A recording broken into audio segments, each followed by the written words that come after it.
ഇവാഞ്ചലിയും അനുദിന സുവിശേഷ വിചിന്തനം. ക്രിസ്തുനാഥനിൽ ഏറ്റവും വാത്സല്യമുള്ളവരെ, ഇന്ന് മെയ് മാസം 22-ാം തീയതി വ്യാഴാഴ്ച തിരുസഭാ മാതാവ് വചന വിചിന്തനത്തിനായി നൽകിയിരിക്കുന്ന വചനഭാഗം വിശുദ്ധ യോഹന്നാൻ എഴുതിയ സുവിശേഷം അധ്യായം 15 വാക്യങ്ങൾ 9 മുതൽ 11 വരെ. പിതാവ് എന്നെ സ്നേഹിച്ചതുപോലെ ഞാനും നിങ്ങളെ സ്നേഹിച്ചു, നിങ്ങൾ എൻ്റെ സ്നേഹത്തിൽ നിലനിൽക്കുവിൻ. കർത്താവിൽ നിലനിൽക്കുക എന്നത് വളരെ ഗൗരവപരമായ കാര്യമാണ്. ഗ്രീക്ക് ഭാഷയിൽ മെനായ് എന്ന പദമാണ് ഇവിടെ ഉപയോഗിച്ചിരിക്കുന്നത്. ഉറച്ചു നിൽക്കുക എന്നതാണ് അർത്ഥം. ക്രിസ്തുവിൻ്റെ സ്നേഹത്തിൽ ഉറച്ചു നിൽക്കുവാൻ നമുക്കുണ്ടായിരിക്കേണ്ട 3 ദൗത്യങ്ങളാണ് ഇവിടെ ചുവടെ സൂചിപ്പിക്കുന്നത്. ഒന്നാമതായിട്ട് സന്തോഷത്തിൻ്റെ ദൗത്യം. ദുഃഖിതനായ ഒരു ക്രിസ്ത്യാനി യാതൊരു വിധത്തിലും നല്ല സാക്ഷ്യം ആകുന്നില്ല. ലോകം വിഷാദം നിറഞ്ഞ മുഖമുള്ള ക്രിസ്ത്യാനികളാൽ മുഖരിതമാണ്. ലോകം മുഴുവൻ തങ്ങളുടേത് എന്നതുപോലെയാണ് അവരുടെ വിചാരം. എന്നാൽ ക്രിസ്തുവിൽ നമുക്കൊരു സന്തോഷമുണ്ട്.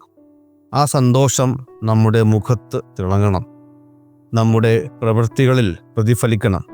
ക്രിസ്തു സന്തോഷവാന്മാരായ ശിഷ്യന്മാരെ ആഗ്രഹിക്കുന്നു. രണ്ടാമതായിട്ട് സ്നേഹത്തിൻ്റെ ദൗത്യം. വിദ്വേഷവും ഭിന്നതയും വിതയ്ക്കാനായി യാതൊരു ക്രിസ്ത്യാനിയെയും ദൈവം അയച്ചിട്ടില്ല. ഓരോ വിശ്വാസിയും സ്നേഹിക്കാനാണ് വിളിക്കപ്പെട്ടത്.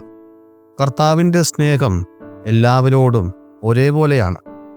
സൂര്യൻ എല്ലാവരുടെയും മേൽ ഒരേപോലെ വെളിച്ചം വീശുന്നതുപോലെ, വൃക്ഷം നല്ലവർക്കും ദുഷ്ടർക്കും ഒരേപോലെ തണൽ നൽകുന്നതുപോലെയും നല്ലവർക്കും ദുഷ്ടർക്കുമൊക്കെ നാം നന്മ ചെയ്യണം.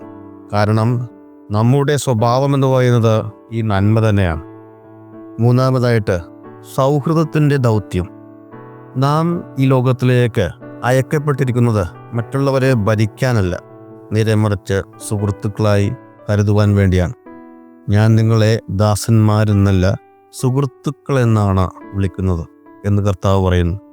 അവൻ നമ്മുടെ സുഹൃത്താണെങ്കിൽ അവൻ്റെ സുഹൃത്തുക്കൾ നമ്മുടെയും സുഹൃത്തുക്കളായിരിക്കണം. യഥാർത്ഥ ക്രിസ്തുവിൻ്റെ ശിഷ്യൻ സൗഹൃദപരനാകണം.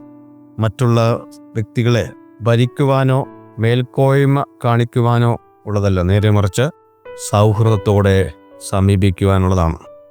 ക്രിസ്തു എങ്ങനെയാണ് നമ്മളെ സ്നേഹിക്കുന്നത്? ക്രിസ്തു നമ്മെ ഓരോ വ്യക്തിയായിട്ടാണ് കരുതുന്നത്. മറ്റുള്ളവരെ സ്നേഹിക്കാൻ നമുക്ക് ബുദ്ധിമുട്ടുണ്ടാകുന്ന അവസ്ഥകളിൽ ഒന്ന് മാത്രം ചിന്തിക്കുക: ക്രിസ്തു ഇപ്പോൾ എൻ്റെ സ്ഥാനത്ത് ആണെങ്കിൽ എങ്ങനെ ഈ അവസ്ഥയോട് പ്രതികരിക്കും? ദൈവം എല്ലാവരെയും സമൃദ്ധമായി അനുഗ്രഹിക്കട്ടെ. ആമേൻ.